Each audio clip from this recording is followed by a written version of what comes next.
Pada tahun 2024, ditargetkan Ibu Kota Negara Indonesia yang baru yang bernama IKN Nusantara sudah berada di Kalimantan Timur.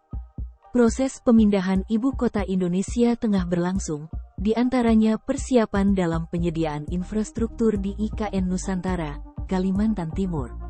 Termasuk satu di antaranya Kota Jakarta.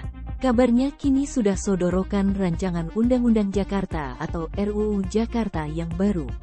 Kementerian Dalam Negeri, Kemendagri, dan pemerintah provinsi, Pemprov, DKI Jakarta mulai menyerap aspirasi publik terkait penyusunan rancangan Undang-Undang, RUU, Daerah Khusus Jakarta menjelang perpindahan status Ibu Kota Negara ke Nusantara.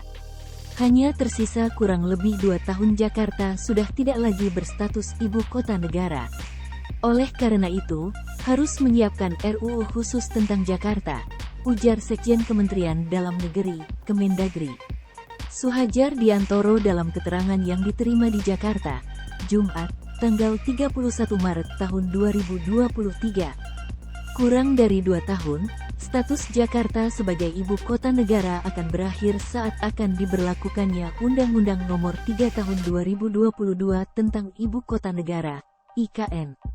Dalam undang-undang dimaksud, sudah ditetapkan Ibu Kota Negara Indonesia berpindah ke wilayah Kalimantan Timur. Konsekuensinya Undang-Undang Nomor 29 Tahun 2007 tentang Pemerintahan Daerah Khusus Ibu Kota Jakarta atau Undang-Undang DKI tidak akan berlaku lagi. Makanya, pada hari Jumat ini, kami mendengarkan tanggapan dari sejumlah ahli dan aparat Pemprov DKI hingga tingkat kelurahan, kata Suhajar. Selanjutnya, kami akan mendengarkan masukan lagi dari kalangan kampus, dan banyak profesi masyarakat demi memperdalam RUU Jakarta yang baru, ucap Suhajar. Bagi Kemendagri, ada sejumlah kekhususan Jakarta yang harus tetap dipertahankan dalam RUU baru, yakni 1. Di bidang pemerintahan dan perekonomian meliputi perdagangan serta jasa. 2. Di bidang pemerintahan, besar keinginan pemerintahan Jakarta itu cukup satu tingkat saja seperti saat ini. Jadi, tidak perlu dikembangkan DPRD tingkat kota. Dia juga berpendapat jabatan Deputi Gubernur yang ada saat ini tak perlu lagi ada pada masa mendatang. Suhajar mengatakan bahwa momentum pertumbuhan ekonomi yang sudah bagus di Jakarta harus dipertahankan.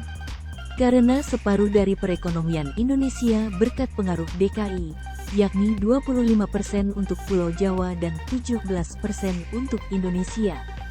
Sementara itu, Asisten Bidang Pemerintahan Sekda Pemprov DKI Jakarta Sigit Wijatmoko mengatakan bahwa fungsi Jakarta sebagai pusat pemerintahan negara segera berakhir. Namun, kata Sigit, ada hal yang harus diingat bahwa Jakarta secara ekonomi selama ini dan masih sebagai pusat perekonomian nasional. DPRD DKI menyumbang 17% PDRB nasional, sedangkan PDRD Jabodetabek sumbang 25% dari PDRB nasional, kata dia.